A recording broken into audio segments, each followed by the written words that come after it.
Well, good morning, everybody. Today is Friday, September the 11th, 2020. I am Erica Savage Wilson, the founder and host of Savage Politics and also of the Savage Political Bite, which goes every Monday, Wednesday, and Friday at 7:30 a.m. Eastern Standard Time. You can also catch the replay on YouTube at the Savage Political Bite page. And so I do want to, apologize this morning because I had some technical difficulties. So for those of you who do join on kind of in this now 7:42 hour, please do say hello. Drop me a quick hi. Be glad to see that you are on and how you're doing. The Savage Political Bite has been going now for almost a year. So we're definitely excited to be celebrating that coming up here very, very soon. And thank you all. Good morning, Ron. Thank you so much for joining, brother. It has been a morning. I tried to get on a couple of times, and it was just something going on between the Mac and the iPad, and finally got it to go. I know we just had a bunch of updates. Hello, Malika. Hello, Jay Kimmett. Hello, Aaron. Thank you so much for joining. Thank you guys for hanging with me. It's been a little crazy this morning. It's been a little crazy this morning, but um, I'm glad that you all are joining. Thank you, thank you, thank you. Let me see. I'm going to check out some of these comments here real quick. Good morning, Miss Barbara. So thank you for joining. Had Councilman Morgan. Thank you so much for joining.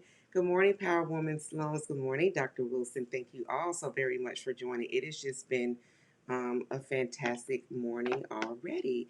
So I don't want to hold you all very long. We were already delayed. I was already delayed getting started here. So just wanted to kind of label for you so we very well know, and this is something we talked about on Roland's show last night, that we've been talking about here on the Bite, that when the Senate went back into session this Tuesday, that what was on their docket was continuing to confirm more judges, and they have them lined up. So just want you to keep your eyes on that. We'll have definitely links to that in this Savage Political Bite so you can look through the names of the judges that are being and have been confirmed. And this is one of the other reasons that we have to be powered to go to the ballot box, because these confirmation of judges in that the Senate, the Republican-led Senate, let me say it that way, the Republican-led Senate. Good morning, Elaine. Thank you so much for joining. Um, that this Republican-led Senate is more concerned with making sure that um, the judiciary is stacked in favor of uh, Trumpism, instead of ensuring that the millions of people um, that are suffering because they've lost their jobs, food insecure, that there needs to be relief in so many different areas in this public health and economic crisis, that is the crises that are both going on simultaneously. And what is very interesting, we pay attention to the business channels, is when you listen to different people of the different sectors of industry talk. One of the things that are continually said is that the recovery time period is looking more and more like it's going to be years. That is the recovery of our economy. In the state of Michigan, where this White House occupant was last night for a rally.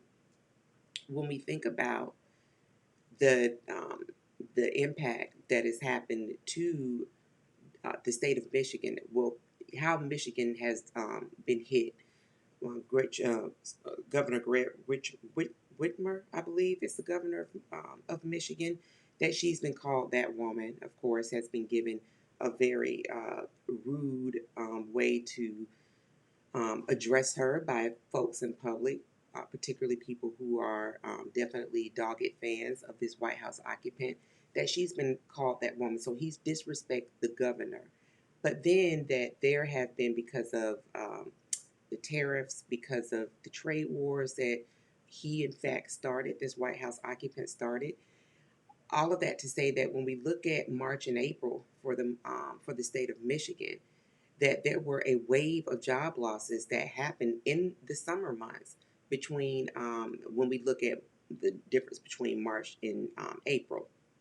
That when we start looking at June, that Michigan took a great hit as far as jobs that were lost, and those jobs were thought to be temporary, right? at the moment. Good morning, Joyce. Thank you so much for joining us at the moment, because everybody was coming into this kind of COVID economy, so to speak, by the summer months, by June. But that Michigan was already in a place because of the automotive industry and all of the jobs that were lost, as I talked about to share before, behind tariffs, in the way that he in fact handled those negotiations, so to speak. So when we look at now, here's COVID, this storm that none of us he knew about, but that none of us, the public, knew about, that Michigan has now seen that some of those jobs that were in fact temporary, as far as people being furloughed and laid off, they suffered a crushing permanent job loss, like many states would. But Michigan is a battleground state. Remember, Michigan was a part of those three states. It was Wisconsin, Pennsylvania, and then Michigan, that the White House occupant won by less than 100,000 votes. But the way that he was able to do that was because of Russian interference and because of targeted disinformation, specifically to African Americans. I know my girl Sloan's, her home state of Wisconsin, did suffer greatly. There were 200,000 votes that were suppressed in the state of Wisconsin alone. So when you start breaking down and looking at the margins where he won, these states by 10,000 and 20,000 votes, you have to also consider and look at the disinformation campaigns that were very much so, as a federal judge, the Fourth Circuit Court judge said, as it relates to North Carolina. It's like with surgical precision, the way that the maps were drawn by led by state Republicans in North Carolina around gerrymandering. But when we start looking at the way in which Black African Americans were targeted during the 2016 election, that was, to borrow that phrase, almost with like surgical precision. Because when you look at the number of people who did not vote, I believe in Michigan it was about 75,000 votes that weren't either cast for president, or people did not vote top of ballot. And we've talked about that here, on the bite, where you had many people of wealth, people that had celebrity and still have celebrity status, very prominent figures that were saying out loud on television programming, radio, to say that, listen, don't vote, pay attention to down ballot. That was the language. The top of the ticket is a wash. People are going to do what they want to do anyway. That's where that language really came in and kind of interrupted the way that people, how people were seeing the disinformation. It kind of meshed with that. So that whole kind of, don't worry about the top of the ticket, pay attention to local politics and state politics, that really hurt folks, as we can we can see now.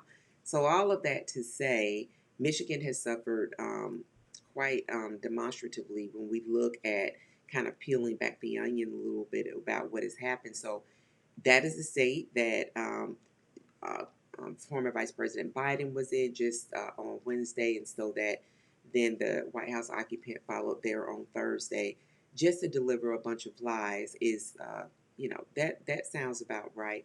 However, the one thing that I think that just really, really needs to be remembered here is when we're talking about what's on the ballot. And that's going back to these federal judges, that's going back to a Republican led Senate that would rather step back into the wells of the Senate to confirm their judges, rather than step into the wells of the Senate to make sure that the American people have what they need to have in order to be able to make it through not only the remainder of the year, but ensure that their quality of life is improved, by way of making sure that there are laws that are healthy around them. And that's just not what the Republican led Senate has been interested in doing. They just have no interest in it. Their interest is pleasing Donald John Trump, and it is also making sure that they enrich themselves for the time that they're in office. That's just what it is. They've demonstrated as much, they've said as much. It's not something that really is going to change unless they are out of office. And so this election, I know the 2016 election, people were saying about that election, it was the most important election of the last 140 years. It was a supremely important election, because look at where we are now. And I'd like to add, for those who say that their lives are not that much different having had this particular regime lead, I would caution and I would really warn people, because and I mentioned this in the post, I studied Adolf Hitler for about a period of a year and a half. And so when you look at propaganda, when we look at how what we're seeing, what we've been exposed to over the past 3 years, is almost treated as though it is like this horror movie, a page turner in a horror movie. But we have to stop and look to see that this is not a book. This is real. This is us, and things can get much worse. They just can. They can absolutely get much worse. And they will get much worse if we don't do what is in the middle of that formula of information and power, which is engage. So we have got to engage. And one of the ways that we can engage is really to ensure that, number one, the conversation about only voting down ballot, that is a conversation that everyone has immediately dismissed and flushed into the unknown. Just flush it. That is not, I don't care who's saying it, even if it's your fave. I have had people that I will say over my 15 plus years in being involved with politics, to include people that deliver the news. I've had people that were my faves, people that I really did have a level of admiration and respect for because of the work that they did and the message that they carried, and understanding the work behind that I've just had to say, no, thank you. First of all, I'm a functioning, well informed adult. And so, just with that, and then the other piece is common sense. With those two things, you can go pretty far in life with common sense and understanding who you are. We don't have to always kind of follow what seems like this is kind of everyone's message. It's not. It's dangerous. And so those people that were given platforms, that their message kind of shifted in a way that was not healthy for the audience, or it was something I felt strongly about and did not agree with. Those are people that I no longer gave a stage in my mind to, with my eyes. I didn't give that a stage any longer. I decided not to, because it wasn't healthy. And so I'm saying that to you in terms of, if somebody is saying only vote or only pay attention to what's happening down ballot, what they're in essence saying is don't worry about the presidential election. Have had people that did that. They meant no good to the republic, and here we are. So that's one thing. Please, please, please make sure you are checking who you're receiving your messages from. And if anybody is posting, sharing, sending videos that in some ways uplift what's happening in a way that says that, well, this is God's doing, this is His timing, any kind of that perversion, any type of messaging that is really meant to oppress and really just made to say to the person who's paying attention, God will take care of it. This too shall pass. And I agree that, this too shall pass. But if anybody is trying to make a person's faith as a way to say, don't worry about this, just focus on these few things down ballot and it'll be all right. That is another way that people are engaging people with voter suppression tactics. These things are happening because I've seen them on social media, or someone will send me a message about something that they've gotten wind of and say, hey, would you take a look at this? What I'm saying is that we have to be very careful and make sure that we understand that voting from the top to the bottom all matters. It is critically important that there is no way that we are going to be able to kind of carry on as business as usual if we have a large swath of people or small buckets of people who complete a ballot, but they only complete a ballot from state and local. They don't complete the top of the ticket. That is not going to work. And I would strongly advise anybody that is listening to anyone who is making that argument to cut it. Let it go. Switch the channel. Turn to someone else. Just cut it. because that is not the answer. That is not it. We have 50 um, plus days remaining until November the 3rd, and even less time than that for those who are participating in early voting.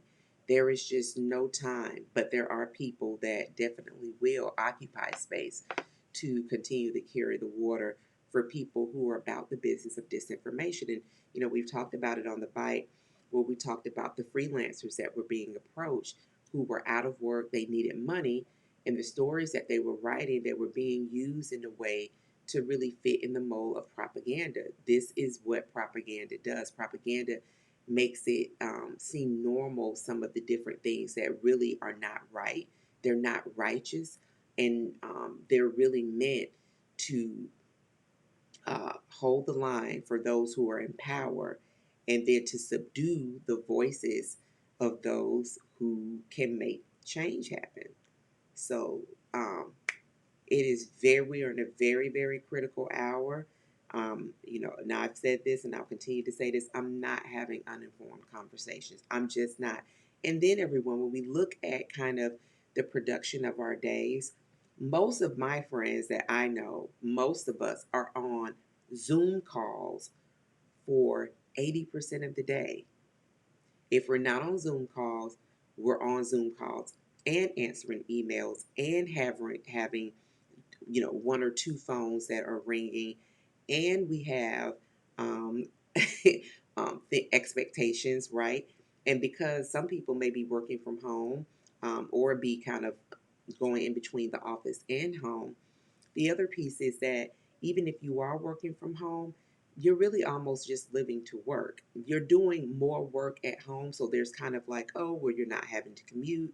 If you want to go to lunch, you can do that right there from home. It's like there are all of these comforts from home, so to speak. But those have basically been stolen. I could stand to not look at a couple of things. And then too, for those of us in media, constantly being set up for that. And then if you have children, if you're a guardian, if you're a new parent, whatever it may be, then think about now everybody's doing everything from home, and it's not as cozy as it sounds. So I'm saying all of that to say that our time, whenever someone is able to capture our time, that is precious.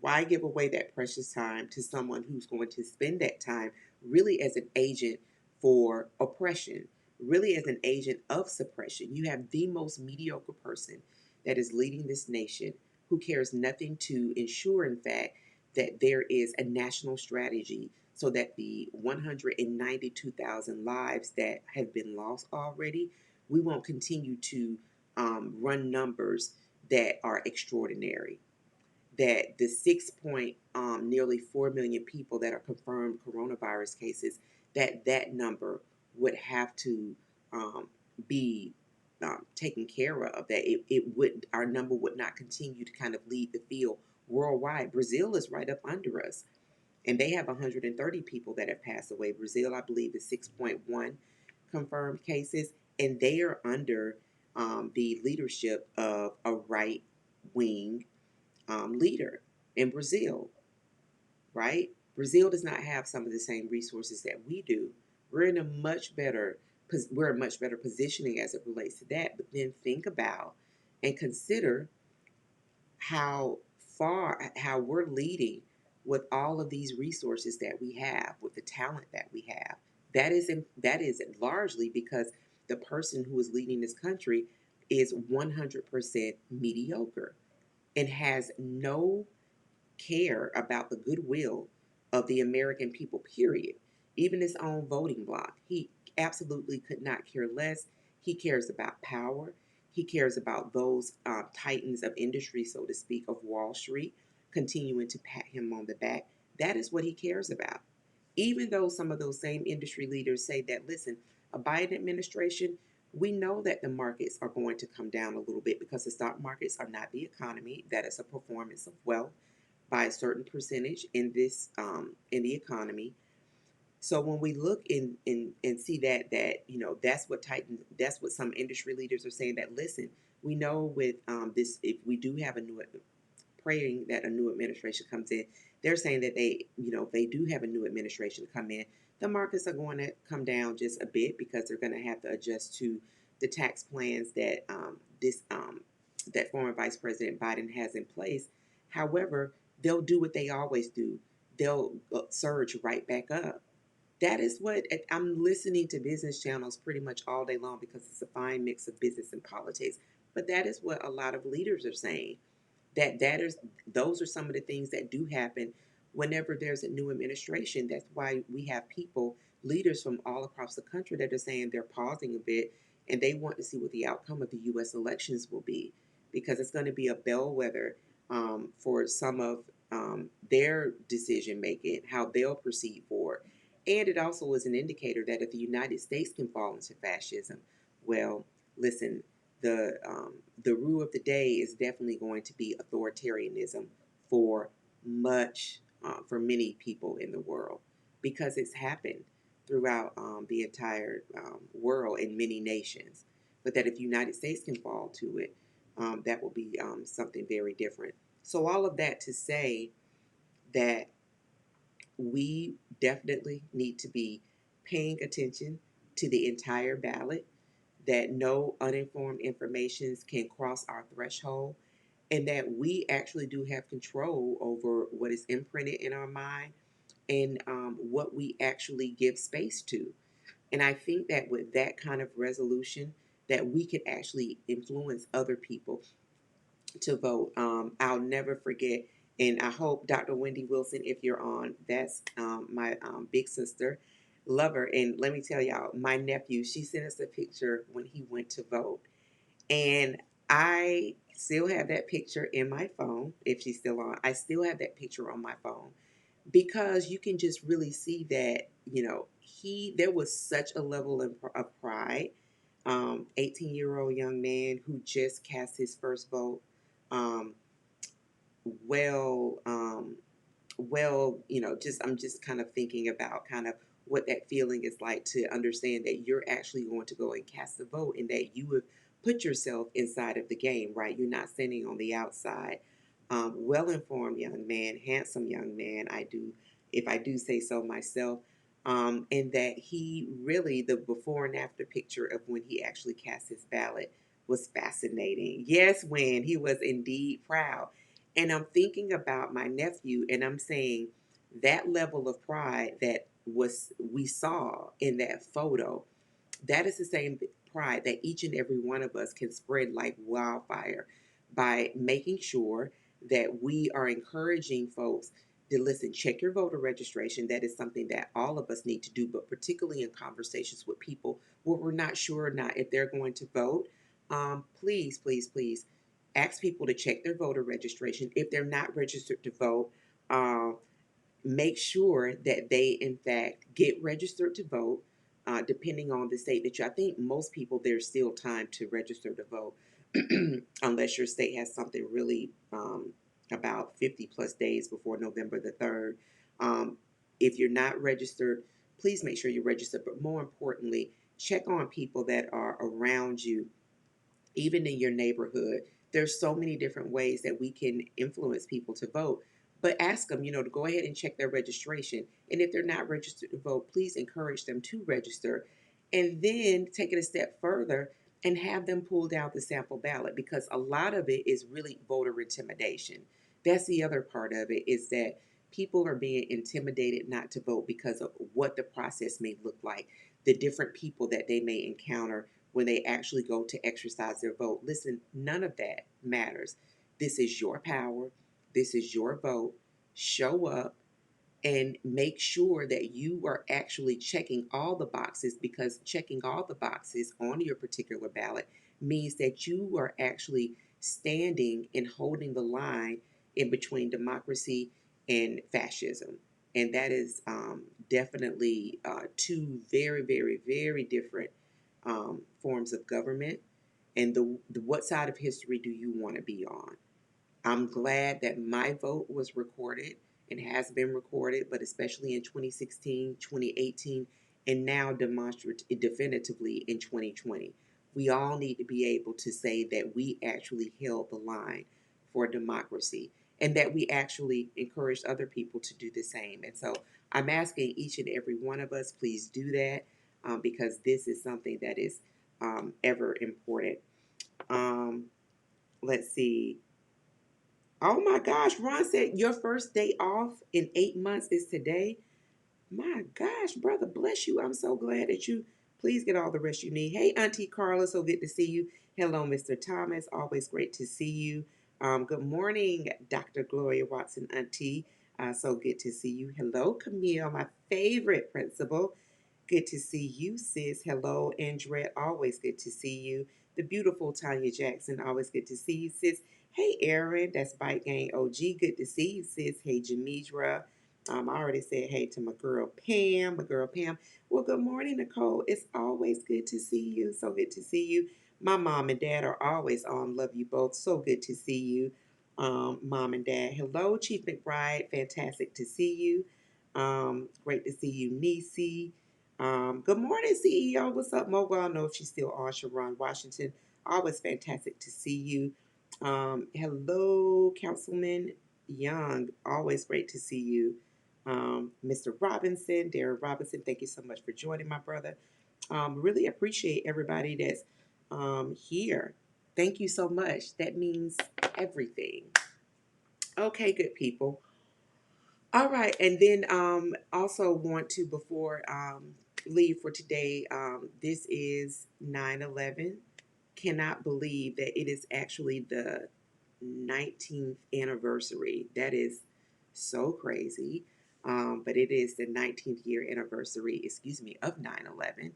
And so if there were any people that were in the DMV area, the DMV area, when the Pentagon was hit, I want to say to you all, definitely very glad that you're still here with us. I was not here in the DMV, but for the folks that were in the affected areas, definitely know that this is a time for reflection. And just glad that you are still here with us. But there's a lot of programming that's going to be happening around 9/11 this morning, and throughout really the rest of the day, and probably on the weekend. So definitely say to check those out, those historical elements, and definitely just want to say to all the people that are still surviving, we are so glad to have you still here with us. And then also, Sunday is very special for a couple of reasons. And then we're going to end out here. Sunday is my grandfather's birthday. He went to be with the Lord. Oh my gosh, it's been 7 years. It does not seem like that. It's been 7 years now. But he lived a great full life. He was able to see my cousin perform in the Olympics. He was able to, so glad that he got to travel abroad, and for everyone to be able to see the most unique man created on earth, which was my big dad. We called him Big Dads, Big Mom and Big Dad. So yes, I had a big mom and a big dad. Good morning, my sister Monica. What's up, girl? She is running the world. When you ask about girls that are running the world, that CEO, that for real CEO is running it. So good morning. Thank you for joining us, sis. When you think about when I think about kind of all of the different things that he did to just really make our family laugh, when I think about Albany State's homecoming, my grandfather would make sure. So my grandmother was the first person in our family to graduate from college. My late grandmother. And she graduated from then Albany State College and has one of the bricks. So it was a big thing because my mom, aunt, sisters, like all the people would come home, whether they graduated from Albany State or not. Everybody would come home. My grandfather would make Brunswick stew, which I'm sorry, y'all. And I am from the South, but there are just certain things I don't eat. That would be one of them. But he would make it from scratch, like with the pig head and everything. And my baby sister loved it. Like family, everybody loved it. But it was just a beautiful, he set the environment, he set the tone for everyone to come home. I have 9 aunts and uncles, and so it is, come from a big family, lots of love, lots of laughter, and he was just a one of a kind being. And so on Sunday, my mom and dad and sisters and I and the kids are going to celebrate him, celebrate his birthday. I keep, if you all pay attention, that's him. I'm sorry. This comment, I love it. Yes, his hands, y'all, his hands, I have never seen hands that big before. His thumb, like, his thumb was like my hand. Like, not, his hands were like mittens. He did have huge hands, big fingers. And he literally drove sometimes with just his thumb. But that's like a whole other thing I could get into. As you can see me smiling and laughing, he was hard to get angry because he would just make you laugh. He was just a one of a kind man. But this is him above my head. That's the point I was making before I saw that comment. He's above my head. That is him with my son. And that's one of my favorite pictures because he was literally helping my son on Christmas Day, like open up his gifts. It was so beautiful. I'm so glad I'm kind of like a picture maniac. I love capturing moments, and I'm so glad I captured that moment. And so that is the reason that I keep that picture of my grandfather and my son over my head, my late grandfather, because he was one of a kind. He brought joy and laughter most places that he went. So Sunday is big because it is my grandfather's birthday. But then also, guys, Gladys Knight and Patti LaBelle are coming through. I have seen so many funny culture references to how our community is going to prepare for that. I will not be cooking a Sunday meal at all. We will be listening, but the mood will definitely be set. So I hope that everybody engages in the verses with Miss Patti LaBelle and Miss Gladys Knight, honey, our icons, our legends. I think that this is multi-generational. If your children have not heard of Patti LaBelle or Gladys Knight, shame on you. But you can get them engaged here very quickly. Y'all know I'm teasing. All right, good people. That's right, Daddy. Oh, yeah, he was definitely one of a kind. Gloria, I love my auntie. That's right, Dad. My dad is hilarious. Low key comedian, y'all. Thank you so much, Ron. I appreciate that, brother. Yes, indeed. So listen, everybody, listen. We already know what's coming next. That breath work, it just feels amazing when you sit and you take that first deep breath. And I think my homegirl Jamidra was on here too. So I want to say hey and love you so much, Jamidra. She had brain surgery not too long ago, and so glad that you pulled through, sis. And I mean, it's smiling and honey got hands on hips like nothing ever happened. But bless God that you are still here with us, sis, if you're still hanging on. So please do your breath work. Make sure I do not do the stew, boo. I don't do the stew. Take those 10 purposeful breaths. Make sure you do this in the morning and before you retire in the evening. It is amazing. It will change your life. And then also, in addition to your breath work, make sure that the first voice that you hear in the morning is you speaking powerfully over yourself. Affirm yourself.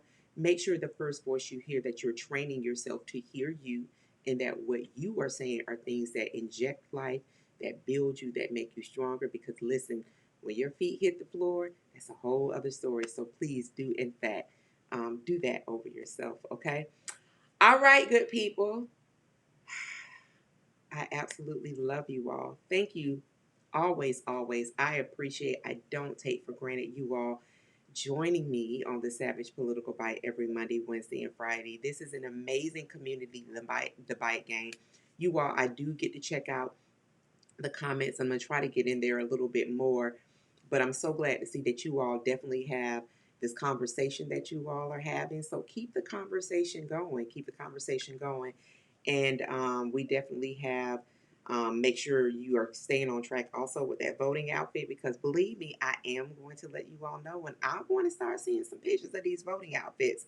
I'm going to start and lead with mine first, but make sure you're getting your voting outfit together, everybody. Um, oh, don't worry, Momo. Listen, hey sis, no, listen. I was actually 10 minutes late with equipment trying to run it together. So please don't beat yourself up at all. You're good. You're here. Thank you. You're an OG. You're a Bike Gang OG. So I appreciate you, sis. And I want to say to everyone that's catching the replay, thank you so very much. Definitely appreciate you on Facebook Live and YouTube. And you all, please do me a favor and share this broadcast. I'm hoping that it is something that actually does inform. It is an informative tool for you. And it's something I've also said, if you have young children at home, particularly if they're getting up this early in the morning, like we do, would love to have them join in on the Bite Gang and do a check-in because want to see how they're doing and perhaps how the Savage Political Bite in some ways can support them. If there are things that they actually want to hear discussed, please let me know. Okay. Well, listen. Love you all. Have a fantastic, fantastic, fantastic weekend and day. And take every day very slowly. Appreciate your Friday. Appreciate your Saturday. And ease and ride into your Sunday. Because we'll be right here again on Monday at 7:30 a.m. Eastern Standard Time for another Savage Political Bite, your number one morning political primer in the nation. In the meantime, I love you so much. And remember, 2 Kings 6 chapter 15 through 17. We will win. All right? Take care, everybody. Love y'all. See you Monday.